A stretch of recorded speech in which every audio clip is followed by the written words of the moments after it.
Si je vous dis sécheresse, inondation et feux de forêt, on pense tout de suite à des catastrophes naturelles. Mais sont-elles si naturelles que ça, ces catastrophes? Et d'ailleurs, c'est quoi une catastrophe naturelle? Je suis venu vous poser la question. C'est quelque chose qu'on ne peut pas contrôler. Ces tremblements de terre comme au Maroc. C'est quelque chose sur lequel l'homme n'a pas prise, c'est en lien avec la nature. Les catastrophes naturelles sont tout simplement des catastrophes qui résultent d'un événement naturel, comme les éruptions volcaniques, les séismes, les tsunamis, mais aussi les sécheresses, les inondations et les cyclones. Et justement, le nombre de catastrophes météorologiques, hydrologiques ou climatiques a été multiplié par 5 entre 1970 et 2019. Alors, est-ce que pour autant, on peut dire que c'est à cause du réchauffement climatique que les catastrophes existent? Non, puisque ce genre d'événement a toujours existé avant même que l'homme ne décide de tout foutre en l'air. Par contre, est-ce que le réchauffement climatique y est pour quelque chose? Un peu. Si. Bah quand même. Disons que ça va aider la probabilité que ces événements existent. Et alors, est-ce que nos activités humaines ont une incidence sur le réchauffement climatique? Ne m'obligez pas à répondre à cette question. S'il y a des climato-sceptiques qui regardent cette émission, c'est qu'au fond d'eux, ils ont un doute quand même, hein. Les vagues de chaleur, par exemple, ça a toujours existé.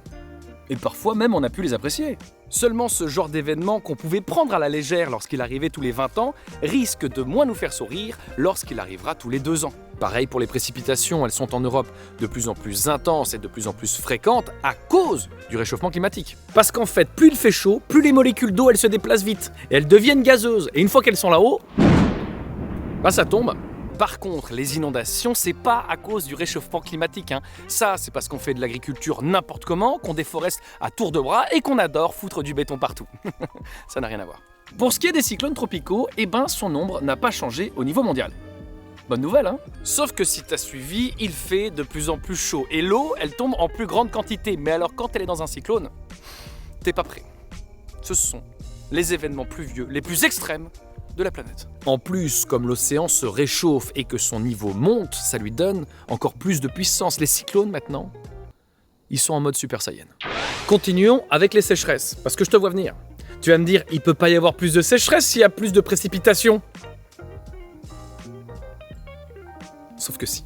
Parce que comme tu l'as compris, chez nous, il fait plus chaud. Du coup, l'eau, elle s'évapore plus facilement et elle retombe de façon plus courte et plus abondante. Résultat, le sol, il n'a pas le temps de boire toute la flotte qui lui tombe sur la tête et elle se casse directement dans nos rivières et nos océans, au lieu de s'infiltrer tranquillement dans le sol. Pour ce qui est des incendies, même s'ils sont souvent déclenchés par des humains, on comprend bien que dans un monde où il y a plus de sécheresse et où globalement il fait plus chaud, il devient difficile d'imaginer que les risques d'incendie vont diminuer. Donc, pour faire le point, les risques naturels, on ne les a pas créés. Ils existaient déjà, sauf qu'à force de les aggraver, ils sont en train de devenir de plus en plus catastrophiques. Finalement, c'est comme si nous étions des quilles de bowling, et la nature, cette grosse boule qui nous fonce dessus. Parfois, on tient le coup, et parfois... J'espère que cette vidéo t'a plu, pense à venir me voir en spectacle au Grand Point Virgule le 27 janvier. Tu peux également t'abonner, mettre un like et activer la cloche, ça fait toujours plaisir. Allez, bisous, à bientôt.